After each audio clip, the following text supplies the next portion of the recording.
Welcome back into Talking Fitchburg. Joining me this afternoon is the chief of all police, not the chief of Fitchburg. It's Chad Brecklin. Welcome in. How you doing, sir? Good. I'm doing well. How are you doing?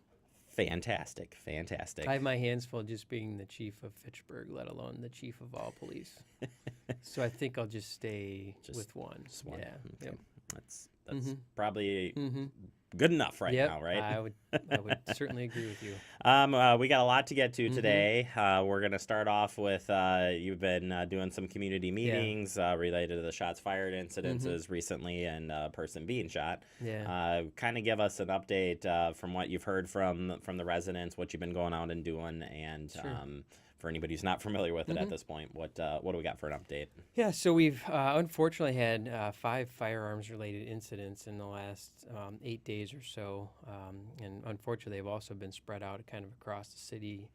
We had a couple up on Thurston Lane in the 4500 block early last week, and then we had a person shot on Post Road, and as well an apartment shot at a short time later, late last week. And then early this week, we had an individual shot during disturbance or some sort of fight or situation on Anton Drive as well. So again, unfortunately, we've had quite a string of firearms-related injuries. Fortunately, no one has been seriously injured in any of them, but they're clearly concerning to us, and I'm sure that they're concerning to the community. And because of that, we wanted to have community meetings, and 2 of those have been held this week. First one being Tuesday evening at Leopold Elementary School, and then Wednesday evening we had a meeting at the Reach Dane building over on Red Arrow Trail. Yeah, great opportunity to get out there, kind of explain what's going on behind the scenes. What from as these incidences have happened. Certainly, I know there's always stuff happening, and there's always a lot of moving parts here. But what can you tell the community at this point of moving forward here? What we're working on? Yeah, so we took those 2 community meetings as an opportunity to do a couple of things. One was to talk about the things that we're doing as a police department specifically, and potentially as a city as a whole. And then the second is to obviously engage in conversation and seek feedback from our community members about what they might be seeing in their particular neighborhood. And some of the things related to these incidents that we've already been doing is obviously we have our detective bureau following up on these cases, and they've been authorized to work overtime if necessary in order to follow up on the leads. They are a very high priority for us, and we want to make sure that we're putting the necessary resources on these incidents in order to ultimately hold those accountable who are responsible for these incidents, and also to enhance public safety in our community without a doubt. One of the other most notable things that we've done is we've engaged in conversation, more specific conversations with management of the properties where these incidents have happened. We have been having ongoing dialogue for quite some time with each of these properties to have open lines of communication and discuss issues that have, in our opinion, mutual interest, so to speak. And these incidents, I would hope, would help enhance those conversations about the points that we've been making. The other things, I've been looking to add additional staff at certain times of the day in order to have additional officers out on the street to increase our visibility. Some officers have been put out on overtime at certain times of the day and certain days of the week recently, and we'll continue that through this weekend. We've also met with other law enforcement agencies in Dane County early this week. Those agencies are specifically the Madison Police Department and their Violent Crimes Unit and their Gang Unit, the Dane County Sheriff's Office, the Federal Bureau of Alcohol, Tobacco, and Firearms, and the Federal Bureau of Investigations.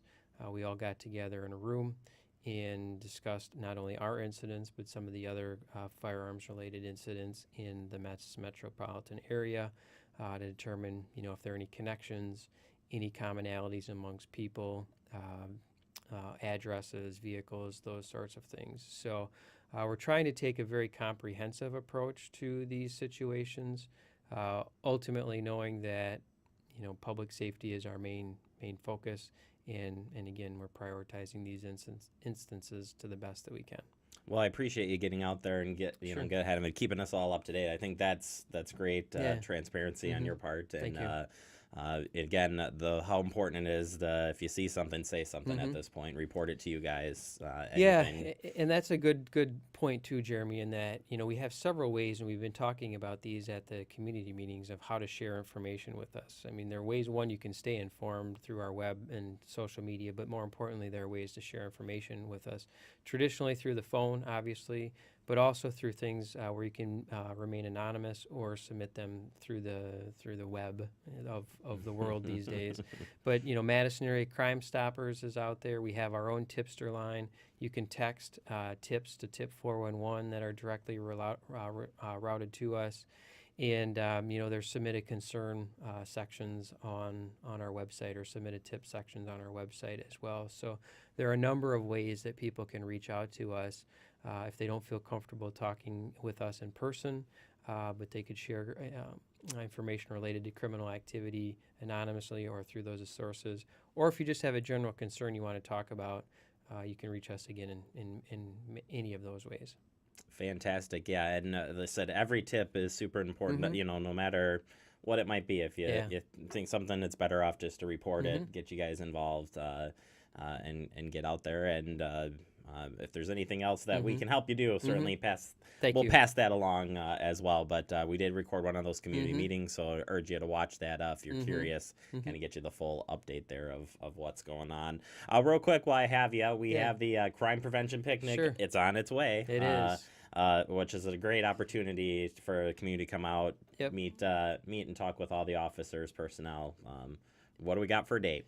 We have a date of Saturday, August 4th, so it's upcoming in a couple of weeks here. As it has been in past years, it'll again be at McKee Farms Park from noon to 3.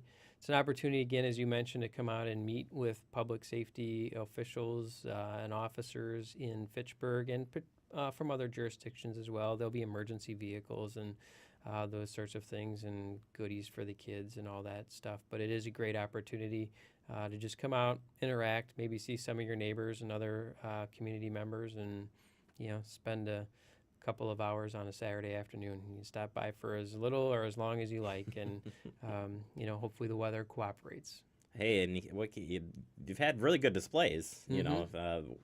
Other partnerships. I think the best part of doing it on a Saturday Sure. is you can get some more of those other municipalities over. And Yep.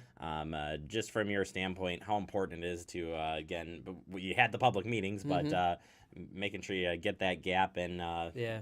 and meeting up with the public. Well, there's always, you'd always prefer to have that interaction without, a triggering event, right? Right. So this just adds another opportunity where we can interact with the community and people can come out and see, what their financial support through their tax dollars provide their department, their public safety departments, and, the people that are within those departments. They have a chance to interact with them and have conversations with them and, share any questions, comments, or concerns they may have. All right, there you go. That's your update from Chief Chad Brecklin. Thank you for your time. I You're welcome. appreciate it. Hopefully you get some rest here soon and before those white flakes come back. That's all I'm Thank you. saying. Thank you. They're on their way, unfortunately. Oh, They no. always are. Yeah, right. Yep. All right, there you go. We'll take a break. You are watching Talking Fitchburg.